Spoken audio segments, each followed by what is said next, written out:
시편 1편을 설교하려고 하면 설교자 입장에서도 복 있는 사람은 이렇게 해서 설교를 하고 싶은 유혹이 생깁니다.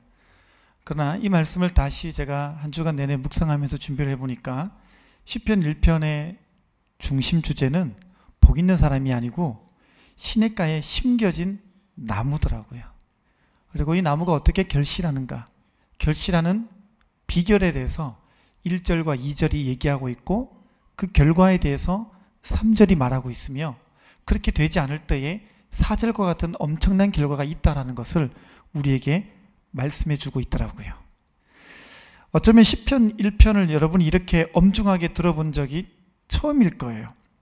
원래 시편 1편은 새해 첫날에 세배하면 어른들이 해주는 덕담처럼 편안한 느낌으로 마음의 위로를 받기 위해서 그렇게 묵상해왔던 것이 그동안 우리가 그렇게 해왔던 관례였을 것입니다. 그러나 이 시편 1편을 다시 묵상해 보니까 이게 의외의 말씀인 거예요. 이 시편 1편 말씀은 얼마든지 우리가 악인일 수 있고요, 우리가 악인의 꾀와 길에서 돌아서지 아니하면 겨처럼 날아가게 될 것이라는 것에 대한 엄중한 경고의 말씀이 아닐 수가 없습니다. 우리가 보통 악인 그러면 이 나와는 상관없는 단어로 얘기합니다. 시편에 악인 되게 많이 나오는데 그 악인들을 일단은 나는 열외시켜놓고 봅니다. 나는 아닐 거야, 나는 여기에 해당하지 않아 라고 마음을 갖고 이 말씀을 묵상하거든요. 근데 우리가 이렇게 악인을 나와 상관없는 부류라고 보시면 안 됩니다. 악인이라 그러면 교회 안에 없는 부류의 사람들이라고 얘기하면 안 됩니다. 우리가 4절 말씀을 통해서 이 악인의 의미를 다시 봤습니다. 잘 보십시오. 알곡과 겨는 처음에는 한 줄기에서 자란 처지예요. 처음에는 이 둘이 함께 있었어요.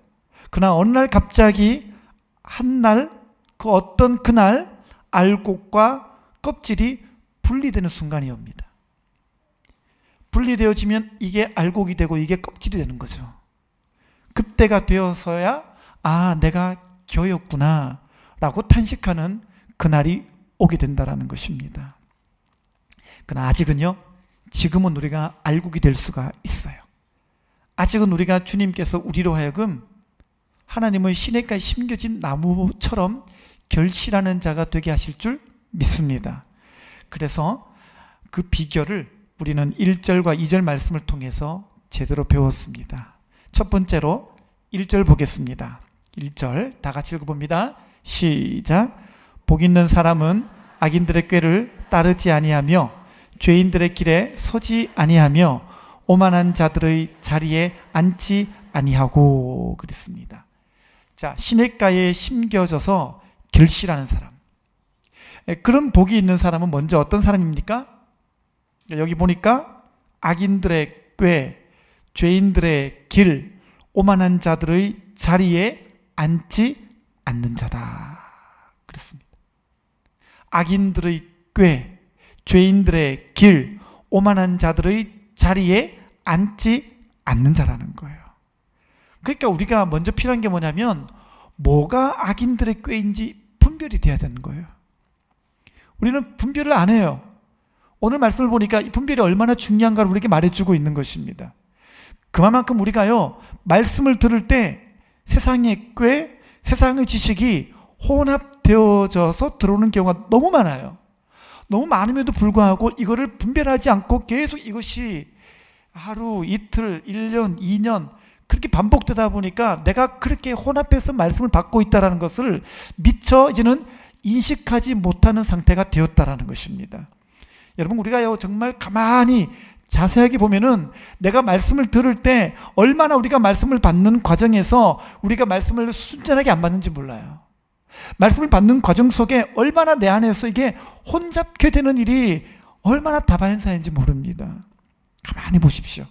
여러분이 말씀 들을 때 팔짱을 다 끼고 저건 너무 센데? 오늘 말씀 너무 좀 그런데? 오늘 저 말씀은 오늘 김 집사님이 꼭 받아야 되는 건데?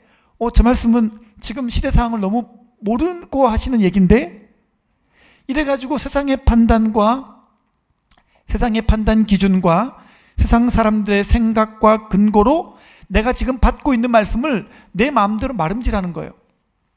이게 뭐냐면 말씀을 받는 과정에서 하나님의 말씀을 혼잡케 하는 거예요. 예. 그러니까 말씀을 받을 때 우리가 하나님 말씀을 그대로 받는 게 아니라 이 말씀 받으면서요, 내 생각이, 내 기준이, 내 판단이 막 작용하는 거예요. 이게 막 얼마나 열심히 잘 작용하는지 몰라요. 예. 제가 말씀드렸죠? 머리 좋은 사람들일수록 더 잘 분류합니다. 교회를 오래 다닌 사람들일수록 더 잘 분류합니다. 나도 모르게 자동으로 그냥 이게 막 분류가 되는 거예요. 그래서 자동 분류가 돼가지고 내 기준대로 막 편집하는 거예요. 말씀을 해체해가지고요, 막 뜯어가지고 내한테 맞게 다시 재조립하는 거예요. 그렇게 말씀을 받는 거예요. 여러분, 제가 지금 말씀드린 이 일들은요, 우리가 인지하지 못한 채로 우리가 수년 동안 그렇게 살아왔을 수 있고, 어쩌면 우리가 평생 그렇게 늘 말씀을 받아왔을 수도 있어요. 그러니까 그런 말씀은요, 이미 변질된 말씀인 거예요. 그런 말씀은 이미 혼잡게 된 말씀인 거예요. 그러니까 그런 말씀은 순전함으로 받는 게 아니기 때문에 이 말씀은 이미 혼잡케 된 말씀의 부류를 보셔야 돼요. 그러니까 이런 말씀을 받고 나면 힘이 없잖아요. 그러니까 이런 말씀을 듣고 나도 내게 능력이 안 생겨요. 그러니까 이런 말씀이 내 안에 들어와도 내 안에 결실이 없는 것입니다. 몇 주간 동안 우리가 계속해서 말씀의 결실이 없는 이유, 계속 우리가 이 제목을 되뇌었습니다만, 여러분 사실은요, 우리가 결실이 없는 이유는 혼잡케 되어버린 것에 원인이 있는 거예요. 고린도후서 2장 17절 보겠습니다. 다 같이요. 시작. 우리는 하나님의 말씀을 혼잡하게 하지 아니하고 곧 순전함으로 하나님께 받은 것 같이 하나님 앞에서와 그리스도 안에서 말하노라. 여기 그랬죠? 하나님의 말씀을 어떻게 해요? 혼잡케 하지 아니하고 그랬어요. 가만히 보십시오. 이 말씀에 비춰가지고 여러분이 여러분 자신 한번 돌아보십시오. 우리가 얼마나 말씀을 들을 때에 이미 혼잡케 된 말씀을 우리가 받아왔을까요? 그동안 우리가 받은 말씀 중에 과연 순전한 말씀은 얼마만큼 될까요? 어쩌면요, 거의 없었을지 몰라요. 그러니까 받았는데 어떻게 해요? 이 말씀 그대로예요. 유익이 없는 거예요. 히브리서 4장 2절 보겠습니다. 다 같이요. 시작. 그러나 그 들은 바 말씀이 저희에게 유익되지 못한 것은 듣는 자가 믿음을 화합지 아니함이라. 그쵸? 들었는데 유익이 안 돼요. 나도 원인을 모르겠어. 분명히 말씀 시간에 내가 예배 드렸고 내가 말씀을 들었고 말씀을 읽었고 말씀을 받았는데 이 말씀이 능력이 안 돼요. 이 말씀이 힘이 안 돼요. 이 말씀이 내게 권능으로 역사하잖아요. 분명히 말씀을 들었지만 이 말씀이 내 안에 죄를 밀어내지를 못하고 이 말씀이 내 안에 자유를 주지 못하는 거예요. 내게 능력이 되지 못하는 거예요. 내게 권능이 되지를 못하는 거예요. 그러니까 말씀을 들어도 결실하지 못하는 이유가 아주 분명해집니다. 답은 뭐냐? 내가 믿음으로 화합하지 않는 거예요. 어떻게 해요? 악인의 꾀, 세상의 꾀, 세상의 지식, 세상의 가치 기준, 세상 사람들이 말한 것들, 네이버 지식인에서 들은 것들, 어느 신문 사설에서 읽은 것들, 동기들에게 들은 것들, 친구가 말해준 것들, 부모님께서 말해준 것들, 이런 것들이요, 내 안에 막 짬뽕이 돼가지고 말씀을 그대로 받는 게 아니라 순전하게 받지 못하게 만들어버리는 것입니다. 우리는요, 말씀을 듣고도 내가 들은 말씀을 세상 지식으로, 세상에서 보편적인 어떤 그 지식을 가지고 이 말씀을 한 번 더 거르는 것, 이 말씀을 세상 지식을 가지고 한 번 더 걸러내는 것이 이게 더 고상한 것이라고 생각합니다. 그게 더 고상하고 멋진 것처럼 보이는 거죠. 그러나 여러분, 이게 세상 가운데서 지혜로운 게 아니에요. 이게 지혜로운 게 아니에요. 이런 거는요, 말씀에 변형을 가하는 거예요. 말씀은 그 어떤 것도 첨가되어서는 안 돼요. 말씀은 말씀 그대로 받아야 돼요. 순전하게 받아야 돼요. 그래서 우리는 오늘 베레아 교회 성도에 관한 이야기를 들었습니다. 베레아 성도들 어땠다고 합니까? 말씀을 간절히 바꿔요. 말씀을 간절히 받아버리는 거예요. 일단 내 안에 이 말씀을 순수하게 그냥 말씀을 그대로, 말씀의 원형 그대로 받는 것이죠. 이 베레아가 어디냐면요, 이 베레아를 가만히 살펴보니까 이 베레아에 있는 사람들이 더 말씀이 혼잡게 될 가능성이 많은 사람이더라고요. 왜냐하면 이 베레아가 어디냐면은 우리가 그 데살로니카에서 70km 떨어진 지역에 있는 그 지역이 베레아예요. 우리가 그 성경에서 마게도냐라가 나오잖아요. 마게도냐. 이 마게도냐라는 지명이 아니에요. 마게도냐는 지역 이름이에요. 어떤 지역이냐면 그 지역의 데살로니카와 빌립보와 베레아, 요 세 지역을 마게도냐라 그래요. 우리가 영남 지역 그럴 때 영남이라는 곳이 지도에 없잖아요. 영남 지역은 그죠? 포항, 경주 요 근처를 영남 지역이라 그러죠. 그죠? 그런 것처럼 마게도냐라고 하는 곳이 지명 이름이 아니고 지역 이름이에요. 근데 거기에서 제일 사실은 중심되는 곳이 어디냐면 베레아예요. 이 베레아는요, 위치상 어떻게 되냐면 한쪽에는 아시아의 관문인 이스탄불이 있고 또 이쪽으로 가면은 다른 쪽은 로마로 연결되어지는, 서방의 로마로 연결되어지는 가장 중간에 있는 도시가 베레아예요. 그러다 보니까 이 베레아가 무엇으로 유명하냐면 사람들이 동양과 서양을 가장 그 관문으로서 역할하다 보니까 여기가 상업의 요충지가 됩니다. 베레아가 고고학적으로 발굴해 보니까 엄청난 상업의 요충지라는 것을 보게 되었어요. 그러다 보니까 경제가 엄청 번영했고요. 또 동양과 서양의 이 연결점이 있다 보니까 다른 지역보다 문화가 월등해요. 철학이 더 풍성했었어요. 그만큼 사람들의 왕래와 외부인들의 지식의 흡인력이 빠른 곳이라는 것입니다. 역사를 쭉 보니까 역사학자 요세푸스의 기록에 의하면 이 헤롯이 강압 정치를 할 때에 그때 유일하게 반기를 들고 군중 밀란이 일어났던 곳이 베레아예요. 그래서 역사에 보게 되면 베레아 밀란이라는 게 되게 유명한 이야기더라고요. 보세요. 그 주변 지역에서 유일하게 민중 반란이 일어났던 곳도 유일하게 베레아였었어요. 여러분, 반란은요 아무나 하는 게 아니에요. 반란은 아무나 할 수 없는 거예요. 깨어있는 시민의식과 깨어있는 지식층들이 있을 때 가능한 거예요. 그렇게 보자면 베레아에 있는 성도들이요 얼마나 지적으로나 세상적인 어떤 그런 개념들과 이런 문화적으로나 이런 부분들이 얼마나 상당한 수준에 있었을까 우리는 충분히 짐작할 수가 있습니다. 그렇기 때문에 베레아에 있는 사람들이요 말씀을 받을 때에 그들이 알고 있는 상업적인 지식과 철학적인 지식과 깨어있는 인본주의적인 생각이요 충분히 그들의 믿음을 혼잡케 할 수가 있었고 어느 교회 성도들보다 그럴 가능성이 더 높다고 볼 수가 있어요. 그냥 무지하고 그냥 아무것도 모르는 그런 지역에 있는 사람들이어서 말씀을 순수하게 받은 게 아니라 더 세상 지식이 다른 지역보다 더 월등한 곳임에도 불구하고 이 사람들이 우리들의 예상을 깨고 오늘 성경은 이렇게 말하는 거예요. 베레아 성도들은 말씀을 간절하게 받고 말씀을 순수하게 받고 말씀을 순전하게 받았다라는 거예요. 여러분 이게 되게 중요합니다. 말씀은 어떻게 해요? 말씀은 간절하게 받고 말씀은 어떻게 해요? 순수하게 받고. 여러분 이 구조만 되면 베레아 성도들이 가진 어떤 그런 영적인 구조를 우리가 가지게 되면요 여러분 우리가요 말씀을 누리고 경험하는 차원이 달라져요. 그러니까 우리가 여기서 이걸 배워야 돼요. 여러분들도 말씀을 들으면 말씀을 간절히 받고 말씀을 순전하게 받고 아멘 할 때가 살까요? 말씀을 순수하게 받고 이 구조만 되면요 정말 여러분들이 이 구조만 내 안에 만들어 놓으면요 여러분들의 삶이 말씀을 경험하는 차원이 달라져요.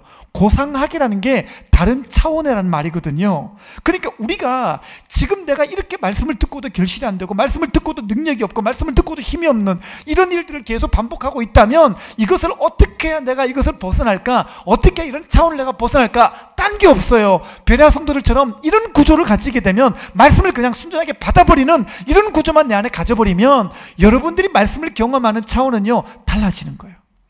어제까지 경험했던 그런 차원을 달라지게 되는 거예요.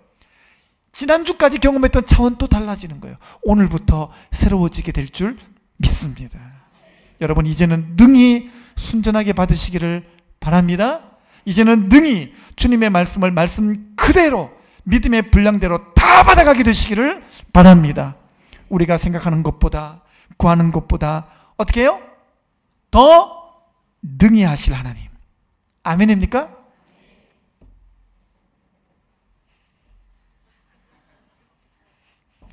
이렇게 되는 분이 아무도 없게 되시기 바랍니다. 주님이 능히 채울 수가 있잖아요.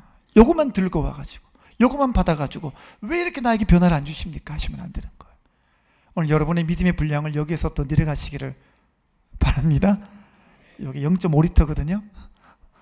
내 믿음의 분량은 얼마인 것 같습니까? 아까 큰 바게스를 보셨을 텐데 이것보다 더한 분량을 가지고 늘 주님 앞에 순전하게 서서 이제는 우리가 생각하는 것보다 구하는 것보다 더 능히 하실 하나님을 믿으시고 믿음의 입을 넓게 열고 벌리시면 하나님이 능히 채우실 줄 믿습니다. 여러분의 생각으로, 여러분의 꾀, 여러분의 논리로 하나님 말씀을 제한하지 마세요. 그게 제일 무지한 거예요. 제일 무지한 거예요. 두 번째로 2절은 뭐라고 말합니까? 2절 오직 여호와의 율법을 즐거워하여 그의 율법을 주야로 묵상하는 자로다. 네, 여기 나와 있듯이 하나님의 말씀은요 이 하나님 말씀을 즐거워해야 돼요. 주야로 묵상해야 되는 것입니다. 여러분 이 즐거워하고 묵상하는 것은요 마음의 영역이거든요. 그래서 시편에서는 지금 얘기하고 있는 게 우리가 지금 마음에 떨어지는 말씀을 누리는 게 얼마나 중요한가를 말해줍니다. 여러분 꼭 기억하시기 바랍니다. 마귀는요 우리의 머리에 든 말씀은 전혀 겁내지 않아요. 우리의 머리에 남아있는 이 하나님 말씀은요 겁을 안 내요. 왜냐하면 마귀에게 진짜로 위협이 되는 것은 뭐냐? 마음에 심긴 말씀이에요. 마음에 심긴 말씀이에요. 그래서 마귀가 우리로 하여금 말씀의 결실을 맺지 못하게 하기 위해서 항상 전략을 짜는 게 이거예요. 어떻게 하면 저 성도에게 말씀이 머리에서 마음으로 못 내려오게 할까? 계속 그 전략을 짜고 있는 거예요. 이제는 여러분들이 교회 오는 거 이거 막을 수 없잖아요. 마귀 어떻게 막겠어요? 여러분 오는데 뭐 다리 걸어 넘어뜨리겠어요? 어떻게 하겠어요? 여러분들이 이제는 의지를 갖고 늘 주일날 교회로 오잖아요. 그럼 마귀가 할 수 있는 건 하나밖에 없어요. 말씀을 듣긴 들었어요. 어떻게 해요? 또 못 내려오게 하는 거예요. 못 내려오게 하는 거예요. 마귀는 늘 그 고민합니다. 아, 이 성도는 이렇게 하면 머리에서 마음으로 못 내려오더라. 이 성도는 이렇게 만지니까 머리에서 마음으로 못 내려오더라. 이게 이미 다 파악이 됐어요. 마귀는요. 보세요. 20cm도 안 되는 이 머리에서 마음까지의 거리가 만만치가 않아요. 어떤 분은 머리에서 마음까지 내려오는데 수년이 걸려요. 평생이 걸리기도 합니다. 왜요? 여기 길목에 마귀가 딱 버티고 서가지고 어떻게 하면 말씀을 머리로 위로 올려버릴까? 그러니까 올려버리는 거예요. 아, 요거는 그냥 이해만 해. 아, 요거는 그냥 상황 파악만 해. 그냥 마음에 못 담기게 하는 거예요. 마음에 담기지 않게, 마음에 심기지 않게 늘 만드는 것이죠. 이게 잘 안 되잖아요. 그죠? 아마 말씀을 들으면서 이 부분이 얼마나 많은 기도가 필요한가를 절감하신 분들도 있으실 거예요. 그래서 남은 한 주간 동안은요, 릴레이 기도할 때 이걸 열심히 기도하십시오. 우리가 한 주간 릴레이 기도는요, 정말 이 부분을 놓고 간절히 기도하십시오. 하나님, 제가 머리에서 마음으로 내려오는 말씀의 사람이 되게 하여 주옵소서. 하나님, 내 마음이 지금 굳게 닫혀 있는데 주님이 열어주시옵소서. 하나님, 말씀이 떨어지기 위해서, 정말 이 말씀이 여기서 일로 떨어지기 위해서 정말 주님의 손길이 필요합니다. 하나님, 내 마음을 만져 주시옵소서. 하나님, 이 마음이 항상 내 멋대로가 되지 않게 하여 주옵시고, 마귀가 끄는 대로 따라가지 않게 하여 주옵시고, 정말 결실할 수 있도록 이 말씀이 마음밭에 꼭 떨어지게 하여 주옵소서. 여러분, 우리가 남은 릴레이 기도 일정을 이렇게 계속 이것을 가지고 기도할 때 언젠가 여러분 안에 이 막혀있던 이게 뻥 뚫려지는 역사가 나타날 줄 믿습니다. 간절히 이 부분을 놓고 교회가 합심하며 기도할 때 마음의 부흥, 마음에서 비롯되어지는, 마음에 심긴 그 말씀들이 우리 가운데 온영으로 받게 되고, 받은 이 말씀이 우리 가운데 결실하고 능력으로, 힘으로, 자유로 나타나게 되기를 주님의 이름으로 축원합니다. 자, 그래서 우리가 1절과 2절을 통해서 우리는 시냇가에 심겨진 나무 같은 사람이 어떻게 되는가를 배웠습니다. 정리해 볼까요? 1번이 어떤 것이죠? 말씀을 자기 기준에서 받는 게 아니라 베레아 성도들처럼 혼잡하게 받지 않고 순전한 말씀으로 말씀을 받는 자가 되는 게, 그게 바로 시냇가에 심겨진 나무 같은 성도입니다. 두 번째는 말씀을 머리로 받는 게 아니라 마음으로 받고 그 말씀을 즐거워하고 주야로 묵상하는 자가 되는 게, 그게 시냇가에 심은 나무 같은 성도입니다. 자, 그렇게 되면 어떤 일이 벌어집니까? 3절 보겠습니다. 3절 다 같이 읽어봅니다. 시작.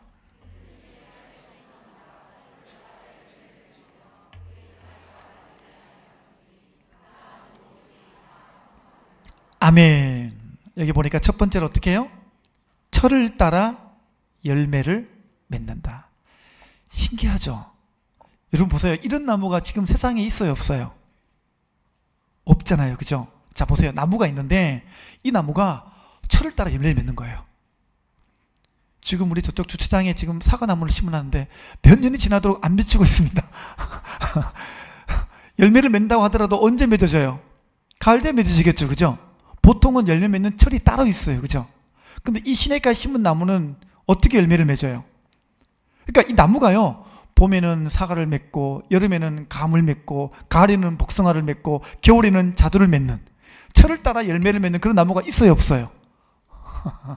보통 나무는 한 계절에만 맺습니다. 그러니까 봄 과일 따로 있고, 여름 과일 따로 있고, 가을 과일 따로 있고, 겨울 과일 따로 있잖아요, 그죠? 근데 여기 보니까 하나님은요, 우리가 철을 따라 열매를 맺는 그런 나무가 된다는 거예요. 저는 이런 나무가 이 땅에는 존재하지 않지만 하나님께서 이런 나무를 언급하신 이유가 있다고 생각합니다. 왜냐하면 우리는 우리의 인생의 모든 계절에 우리가 맺어야 될 각각의 열매가 있기 때문이에요. 우리는 때로는 봄 같은 인생의 계절을 지나갈 때가 있습니다. 여기 계신 분 중에 어떤 분은 지금 봄을 맞이한 분도 있겠죠? 그러면 봄에는요, 봄에 맺을 신앙의 열매가 있어요. 자, 여름에도 여름 열매를 맺어야 되고요, 가을에는 가을 열매를 맺어야 돼요. 자, 근데 봄, 여름, 가을은 좀 이해가 되죠? 세 계절은 다 각각의 열매가 있기 때문이에요. 근데 문제는 뭐예요? 겨울이죠, 그죠? 겨울에 열매를 맺는 그런 나무는 없죠. 근데 여러분, 시냇가에 심은 나무가 되면 겨울에도 열매를 맺게 될 줄 믿습니다. 우리는 때때로 사계절 다 열매를 맺지 않는 사람이 있을 수 있어요. 때로는 몇 년이 지나도록 열매가 안 맺어져서 답답해하는 사람도 있죠. 어떤 사람은 가을에만 열매를 맺어요. 그러나 우리가요, 이제 말씀이 결실하는 그런 시냇가에 심은 나무가 되면 우리는 인생의 사계절, 그러니까 언제나 열매를 맺는 그런 사람이 될 줄 믿습니다. 사람마다 보면요, 이렇게 기복이 심하잖아요. 어떤 사람은 봄, 여름, 가을, 겨울, 봄, 여름, 가을, 겨울. 겨울 되면 잠수 타고요, 아무것도 안 하고 예배도 안 나오고 큐티는 때려쳐부고 아무것도 안 합니다, 그냥. 그죠? 왜요? 나는 겨울이니까 나는 할 게 없다는 거예요. 겨울에는 겨울에 보여지는 은혜가 없는 거예요. 난 겨울에는 그냥 방콕하겠대요. 방에 콕 들어박혀서 아무것도 안 하겠다는 것입니다. 근데 보세요, 시냇가에 심겨진 나무가 되면요, 때로는 겨울 같은 맹혹한 바람이 불고 추운 인생의 계절이 다가오더라도 우리는 그때 굴하지 아니하고 말씀과 연결되어지면 겨울에도 겨울에 맺을 열매가 있는 거예요. 그게 보이는 거예요. 여러분 돌아보시면요. 그래서 하나님 일하시면 참 놀랍죠. 우리가 돌아보면은 우리가 꼭 잘 나갈 때 좋을 때 영적으로 좋을 때만 열매를 맺는 것 같은데 뒤돌아보면은 하나님이 우리가 인생의 겨울 같을 때에도 우리 인생에 그때 맺는 열매가 있게 하셔요. 열매가 있어요. 아멘입니까? 지금은 힘들죠. 막 춥고 비바람 불고 너무너무 얼어붙을 것 같은 내 인생의 계절을 닥치면 우리는 쉽게 좌절부터 하지만 여러분 시냇가에 심겨진 나무가 되면 좌절부터 하는 게 아니라 이 계절에 맺을 나의 열매가 무엇인가를 기대하고 더 기도하게 됩니다. 더 기도하게 돼요. 카톡방 나가버리고 잠수 타고 절대로 하지 마시기 바랍니다. 나 인생의 겨울이네 라고 하시면서 그냥 방콕하시고 잠수 타고 그러면 안 됩니다. 왜냐하면 그때도 그때 주실 열매가 있어요. 그때 여러분들을 통해서 꼭 맺을 열매가 있는 줄 믿으시고 여러분에게서는 제일 중요한 게 뭐냐면 시냇가에 심은 나무가 되는 거예요. 나무가 되는 거예요. 제가 지금 얼마나 힘든 겨울 같은 인생을 살고 있는지 주님 안 보이시나요? 그렇게 소리치고 아파할지 모르겠지만 내가 말씀 안에 거하고 있기만 하면 하나님은 겨울 같은 인생의 시간 속에서도 반드시 꽃을 피우고 아름다운 열매를 맺게 하실 줄 믿습니다. 특별히 겨울은요 또 여러 가지 의미가 있죠. 쇠퇴, 은퇴, 종결 이거를 의미하는 계절이기도 하죠. 혹시 연세가 많이 드셔서 이제 내 인생은 겨울이구나, 지평선을 넘어가는 노을 같아서 이제는 정말 힘도 없고 지치고 근력도 사라지고 의욕도 없고 힘도 없어서 내 나이가 되면은 주님께 드릴 열매도 없다, 이래서 슬퍼하시는 분 혹시 안 계십니까? 여러분 저는 연세가 드셔서 인생의 겨울을 지나고 있는 분들도 그런 인생의 겨울을 맞이하신 분들도 말씀 안에 온전히 거하면 여러분들을 통해서도 주님이 맺게 하실 열매가 있는 줄 믿습니다. 믿습니다. 네. 그러니까 우리 모두가요 다 말씀 안에만 거하기만 하면 모든 철마다 모든 계절마다 다 맺을 열매가 있게 하시는 게 그게 하나님의 은혜예요. 은혜예요. 여러분 모두가 다 주님께서 맺게 하시는 그 열매들을 다 수확하시는 복된 성도님들 다 되시기를 바랍니다. 두 번째로 얻을 은혜가 어떤 것입니까? 여기 봤더니 잎사귀가 마르지 아니함과 같다 그랬습니다. 잎사귀가 안 마르는 거예요. 여러분 팔레스타인 지역에는요 한철 동안 잘 자라다가 건기가 되면, 우기가 아니라 건기가만 딱 들어오면은 말라 죽는 나무가 매우 많았습니다. 그런 와중에도요 건기인데 어떻게 이렇게 푸르르지? 라고 보이는 나무가 있었대요. 알고 봤더니 그 나무는 샘 곁에 있거나 마르지 않는 시냇가에 심기운 나무였다는 것입니다. 항상 그 뿌리가 하나님께 닿아 있기 때문에 뿌리가 마르지 않고 잘 자라는 거예요. 여러분 그렇습니다. 우리가요 말씀을 순전하게 받으며 말씀을 진정으로 마음으로 즐거워하고 묵상하는 그런 시냇가에 심은 나무가 되면 여러분 이처럼 마르지 않는 축복이 있게 됩니다. 인생을 살면서 저 사람 부럽다 싶을 정도로 잘 살고 잘 나가는 사람이 보일 때가 있어요. 참 부럽죠, 그죠? 나는 뭐나, 나는 포준침에 와가지고 인생이 지금 여기에 다 그냥 여기 걸어가지고 내가 이번 이렇게 사는데 나는 뭔가 저 참 부럽다 이럴 때가 있죠. 표정 관리를 다 하고 계신데 마음속으로 그런 한두 명이 다 있는 줄 믿습니다만 여러분 문제는요 어느 날 갑자기예요. 어느 날 갑자기 정말 내가 부럽다 라고 여기는 그 사람이요 어느 날 그들의 인생이 말라버리는 거예요. 왜 그럴까요? 예수 그리스도 안에 들어가 있지 않기 때문에 그래요. 예수 그리스도 안에 있지 않는 사람들은요 되게 찬란하고 되게 멋있어 보이고 화려해 보여도요 어느 순간에 잎사귀가 말라버리는 거예요. 어느 순간인가 어느 날 갑자기 말라버리는 거예요. 여러분들은요 예수 그리스도 안에 있기 때문에 특별히 말씀 안에 있으면 우리의 잎사귀는 늘 언제나 푸르르게 될 줄 믿습니다. 여러분 말씀을 베레아 성도들처럼 받고 마음으로 즐거워하며 묵상하는 성도들은요 절대로 잎사귀가 마르지 않을 줄 믿습니다. 이 축복을 여러분이 이제부터는 입증하시기 바랍니다. 차라프 하라 그랬죠? 여러분이 이제부터는 그걸 입증하셔야 돼요. 여러분이 말씀 안에 들어갔더니 내 인생이 이 두 가지가 다 경험되는 거예요. 첫 번째 뭐라고요? 철을 따라 열매를 맺는 것. 두 번째는요, 잎사귀가 마르지 않는 것. 이제는 앞으로 감사원금에 막 정말 그렇게 경험했다고 여러분이 감사하며 예물을 올리는 그런 고백들이 많았으면 좋겠어요. 여러분들 목장에서 그런 간증들이 많았으면 좋겠어요. 진짜 내가 말씀을 순전하게 받는 일에만 올인했더니 하나님께서 내 삶을 철을 따라 열매를 맺게 하시고 잎사귀가 마르지 않게 하더라. 이제는 여러분들이 그렇게 삶으로 입증해내게 되시기를 주님의 이름으로 축원합니다. 이제 말씀 마무리하겠습니다. 우리는 결실에 관한 말씀을 지금 수차례나 몇 주째 이 말씀을 듣고 있습니다. 또 오늘 시편 1편을 통해서 결실의 비결이 무엇인지를 배웠습니다. 여러분, 첫 번째로 제일 중요한 것은요, 말씀 그대로 받는 훈련을 이제부터 하셔야 돼요. 누구나 다 다시 한번 말씀을 순전하게 받는 훈련들을 하셔야 됩니다. 아까 말씀드린 것처럼 말씀을 간절하게 받고 말씀을 순전하게 받고 이 구조로 바뀌셔야 돼요. 받았는데 뜯어보고 고쳐보고 확인해보고 잘라내고 뜯어가지고 새로 고쳐서 재조립하고 그러고 말씀 받으니까 변형된 말씀, 변질된 말씀이 역사할 수가 없잖아요. 자, 이제 구조를 어떻게 한다고요?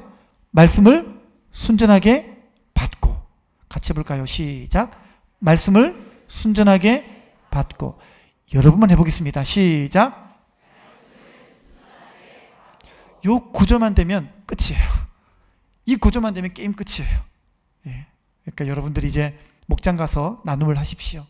내가 정말 이 말씀을 듣고 내가 내 자신을 돌아보니 내가 말씀을 받기는 받는데 자꾸 가감되는 나의 생각이 어떤 것인가 나누시기 바랍니다. 그리고 말씀을 받는데 뭐가 자꾸 혼합되는지, 뭐가 자꾸 섞이는지 이거를 분별해서 목장에 나누시고 그러한 여러분들을 위해서 기도해달라고 기도 요청을 하시기를 바랍니다. 하나씩 다 떨어뜨리고 단순하게 만들어 놓으면 이제부터는요 다른 차원의 말씀의 능력을 여러분이 꼭 경험하게 될 줄 믿습니다. 두 번째는요, 뭐라 그랬죠? 아직도 내 머리에서 마음으로 내려오지 않는 상태를 기도 제목으로 내어놓으시고 한 주간 릴레이 기도하시면서 간절히 기도하시기 바랍니다. 이 머리에만 잔뜩 쌓여져 가는 말씀, 그거 중요하지 않습니다. 하나라도 마음에 떨어져야 돼요. 겨자씨만큼 또 떨어지기만 하면 놀라운 역사가 나타나는데, 그렇게 보자면 나는 얼마나 말씀이 전부 다 머리에 머물러 있는 걸까요? 머리에. 항상 머리 수준으로만 받았던 이런 삶을 청산하고 이제 내가 주님 마음으로 받겠습니다 라고 이제 남은 기간 동안 열심히 기도하셔서 이게 진짜요? 막 머리에서 마음으로 막 떨어지는 역사, 그런 간증과 그런 고백들이 각 목장에서 아주 풍성하게 넘쳐나게 되시기를 바랍니다. 그래서 이제는 철을 따라 열매를 맺고 잎사귀가 마르지 아니하는 그런 복된 성도님들 다 되시기를 주님의 이름으로 축원합니다. 기도하겠습니다.